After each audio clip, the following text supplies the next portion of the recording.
nanje nje gukurikiraho abeko cyayogera uruvanyuma njya kugoberera. Praise God, church. Imana ishimwe. There is those ones who don't know my name, but Hari I'm abatazi called amazina yanje ariko Mugabekazi Charmante. yitwa Mugabekazi Charmante. First of all, Mbere na mbere I thank God that He has protected me. ndashima Imana kubera ko yandinze. Second, Icya kabiri I thank God that the good thing my mother has gone in heaven. icyiza nuko mama yagiye mu ijuru. And when he was not yet to go in heaven, Ataraja mu ijuru she told me yarambwiye that she's going in. I dreamt when my father is the one who has gone in heaven narose papa wanje ari wagiye mu ijuru on Saturday. kwa gatandatu. And I told my mother, Mbwira mama, Mommy told me, don't worry my child. arambwira ngo ntutinye mwana wanje, Your dad is still with us. papa wawe aracyari kumwe natwe. And I said, Mommy, no problem. Ndamubwira ngo mama nta kibazo. And when she was going in heaven, aza kuja mu ijuru it was Sunday evening. ku cyumweru ku mugoroba. She told me Yarambwiye she may come at 10. ashobora kugaruka nka saa 4 za nijoro. And I told her, why, Mom? Ndamubaza se kubera iki mama, When you are near the church. wowe ugiye gusengera hano hafi y'ikanisa? And she told me that I will not come. Ushobora I no may. kutagaruka. Izo ngibyo ntuzitaho, ushobora no kutagaruka.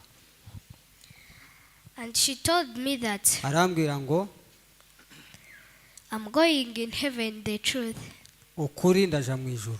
I wanted to cry, Nari ngiye nko kurira, but the heart was telling me it's not true. umutima warambwiye ngo ibyo avuze si ukuri. Mommy told me, you tell your young ones to enter the house. Mama arambwira ngo bwira barumuna bawe n'abasaza bawe mwinjire mu nzu, Because I have left you with the phone. kuko mbasigiye telefone. And I said, Mommy, even though you go, I'm going to protect them because I'm the older. Ndamubwira ngo mama nubwo wagenda njewe ndaza kubareberera kuko nije mukuru wawe. Let me read this chapter. Reka nsome kino cyanditswe. Because my mother Kubera ko mama wanted it every day. icyo cyanditswe yakundaga cyane buri munsi. She could read it every day. Yajaga asoma kino cyanditswe hafi buri munsi. I'm going to read in Nyamurenge Agiye gusoma mu Kinyamurenge after I read in English. asubira asome no mu Cyongereza. It says, Iryo jambo riravuga ngo Zaburi ibice 23 umurongo wa mbere kugeza ku wa 4 haravuga ngo Uwiteka niwe mwungeri wanje sinzakena, andyamisha mu cyanya cy'ubwatsi bubisi, anjana iruhande rw'amazi adasumba, ansubiza intege mu bugingo bwanje, anyobora inzira yo gukiranuka kubwiza nawe.